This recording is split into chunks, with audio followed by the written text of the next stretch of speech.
Pegawai Waran 2, Mahmur bin Said dilahirkan pada 30 Oktober 1942 di Parit Sulong, Johor. Anak keempat daripada 12 adik-beradik ini pernah menerima latihan asas komando daripada 40 British Commando di Kem Majidi pada tahun 1965. 3 Mac 1967, dunia ketenteraan Malaysia turut menyaksikan sejarah keberanian dan kecemerlangan Tropa Mahmur bin Said semasa menjalankan tugas bersama Regimen Gerak Khas Malaysia atau RGKM. Kini RGKM dikenali sebagai Grup Gerak Khas. Peristiwa bersejarah tersebut berlaku di sekitar Gunung Perigi yang terletak dalam Kompleks Gunung Gading, Lunduk, Sarawak. Semasa kejadian, beliau baru berusia 25 tahun.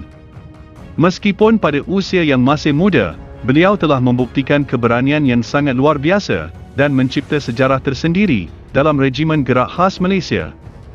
Beliau berjaya membunuh sehingga 7 orang pengganas hanya dalam tempoh masa lebih kurang 3 minit sahaja. Jadi, dalam video kali ini, kita akan mengetahui bagaimana seorang wira muda kita bertempur seorang diri melawan sekumpulan pengganas komunis. Teruskan menonton. Pada hari kejadian, Tropa Mahmur bin Said sedang bertugas bersama rakan-rakannya dalam Terop Nombor 1 RGKM yang dipimpin oleh Lieutenant Muhammad Ramli Ismail selaku Trop Komander. Semasa hari kejadian, mereka telah 3 hari berada di kawasan operasi dalam usaha memburu sekumpulan antara 8 hingga 15 pengganas dari Pasukan Gerila Rakyat Sarawak atau PGRS. PGRS merupakan serpihan daripada Paraku yang sedang mengganas di bumi Sarawak ketika itu. Pada hari tersebut, di dalam kedinginan yang mencengkam kawasan sekitar gunung itu, beliau yang masih berusia 25 tahun bersama-sama rakan beliau, Tropa Omar Abdul Rahman dan Korporal Sulaiman Sarut sedang memasak air untuk membancuh teh. Senjata beliau diletakkan kira-kira 5 meter daripada kedudukannya, menghala ke arah laluan pulang pasukan ronda yang telah keluar menghantar rakan yang sakit ke titik pendaratan. Di sebelah senjata itu, diletakkan port chest yang penuh berisi peluru. Satu lagi kumpulan ronda, diketuai oleh Lieutenant Muhammad Ramli Ismail juga bakal pulang bila-bila masa. Memikirkan laluan itu tidak akan dilalui musuh, mereka merasa lebih tenang, tapi tetap terus berwaspada. Sedang mereka berbual-bual kosong sambil menikmati teh yang dibuat oleh Mahmur, tiba-tiba terdengar bunyi daun kering dipijak orang. Sangkaan Tropa Mahmur, bunyi itu adalah rakan-rakannya yang baru pulang, tetapi ia tidak dapat dipastikan kerana pandangannya dihalang oleh pohon rimbun. Sangkaan itu adalah berdasarkan pengetahuannya bahawa laluan menurun bukit tersebut baru saja dilalui satu daripada 3 kumpulan ronda, serta menjadi laluan biasa bagi anggota semboyan, Lance Korporal Jamaluddin Suryani yang kerap turun naik, menukar bateri set radionya yang rosak. Bila mendengar suara yang makin ramai, Tropa Mahmur menyangka ianya kumpulan ronda Sarjan Nordin Siddiq yang baru pulang daripada meronda. Saat itu, kira-kira 8 meter di hadapannya, alangkah terkejutnya beliau apabila muncul susuk tubuh, berpakaian uniform ala-ala Boda Scout, sedang berjalan laju menuju ke arahnya. Memang sah, ianya adalah kumpulan musuh. Musuh lelaki yang berada paling depan dalam barisan itu, terkejut apabila melihat tiba-tiba Tropa Mahmur tercegat di hadapannya. Rakan-rakan pengganas yang berada di belakangnya, terus menghampiri tanpa mengetahui apa yang sedang berlaku.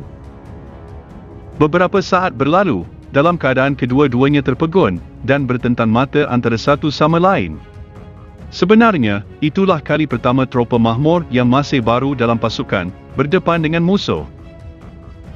Namun, mindainya lebih cepat mentafsir apa yang berlaku, lalu membuatkannya mengambil tindakan pantas terlebih dahulu, sebelum musuh sempat bertindak. Beliau segera melompat ke arah senjatanya, yang berada kira-kira 5 meter daripada tempat beliau berdiri. Mujurlah sudah menjadi kebiasaan Tropa Mahmur tidak mengunci senjatanya. Sebaik sahaja senjata dicapai, beliau terus mengangkat senjata ke aras pinggang, lalu mencekahnya. Kemudian beliau menolak kunci selamat senjata ke mod automatik dan terus memuntahkan peluru kaliber 7.62 mm dari muncung senjata beliau. Selepas kelopak pertama habis, Tropa Mahmur ternampak musuh kedua berada di dalam keadaan tertiarap dan masih hidup. Tropa Mahmur tanpa berlengah terus menyambar kelopak kedua dan meneruskan tembakan lagi. Seingat beliau, 3 kelopak digunakannya semasa pertembungan tersebut. Habis sudah peluru kelopak yang ketiga, suasana menjadi sunyi dan sepi. Segala-galanya berlaku begitu pantas, dalam masa tidak sampai 3 minit. Dalam kegarahan menumpaskan musuh negara, membuatkan beliau tidak sedar yang sebutir peluru telah sipi-sipi menyinggahinya.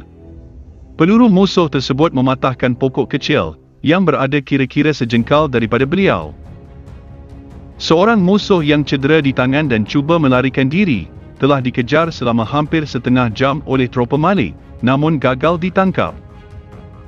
Reda bunyi tembakan dan selesai pertempuran, Tropa Mahmur dan rakan-rakannya membuat penggeledahan atas arahan Korporal Ali Muhammad Tahir. Hasilnya, mereka menemui satu longgokan 2 mayat dan satu lagi longgokan 5 mayat musuh dalam keadaan bertindir. Hasil penggeledahan itu juga, mereka telah menemui 7 laras senjata Mark IV dan Sten gun, serta 8 beg galas berisi peralatan peribadi dan peluru. Pada ketika itu, kumpulan ronda yang baru pulang membuat rondaan, tidak berani menghampiri lokasi kejadian. Mereka khawatir disilap tembak kerana disangka sebagai musuh. Selepas menunggu agak lama, barulah mereka dipanggil dan menghampiri kumpulan Tropa Mahmur. Malam itu, Tropa Mahmur dan rakan teruknya terpaksa bermalam bersama mayat-mayat musuh tersebut. Hanya keesokannya, barulah mereka ditarik keluar menggunakan helikopter. Kejayaan Mahmur dan rakan-rakannya menewaskan musuh, bukan setakat membuktikan kehebatannya tetapi juga telah melakar 3 sejarah penting buat Regimen Gerak Khas. Pertempuran Operasi Gunung Gading itu mencatatkan 3 rekod yang belum terpecahkan sehingga ke hari ini. Antara rekod tersebut ialah Tropa Mahmur merupakan anggota Regimen Gerak Khas Malaysia yang pertama menumbangkan musuh sejak penubuhannya pada 1965. Rekod kedua, beliau telah berjaya membunuh musuh paling ramai dalam satu operasi secara bersendirian. Ketiga, beliau berjaya membunuh musuh paling ramai dalam masa yang paling singkat, iaitu 7 musuh dalam tempoh 3 minit. Atas keberanian, jasa dan pengorbanan yang tinggi kepada tanah air, beliau telah diperkenan untuk menerima pingat Panglima Gagah Berani daripada Duli Yang Maha Mulia, Seri Paduka Baginda Yang di-Pertuan Agong Tuanku Al-Sultan Ismail Nasaruddin Shah pada 5 Jun 1968. Beliau bersara setelah 21 tahun berkhidmat dalam GGK, dengan pangkat terakhir sebagai Pegawai Waran Kedua, dan menetap di Batu Pahat Johor. Moga keberanian Pegawai Waran Kedua, Mahmur Said ini memberi motivasi dan menyemai semangat patriotik kepada anak-anak muda kita. Terima kasih kerana menonton, sehingga berjumpa lagi pada video yang akan datang.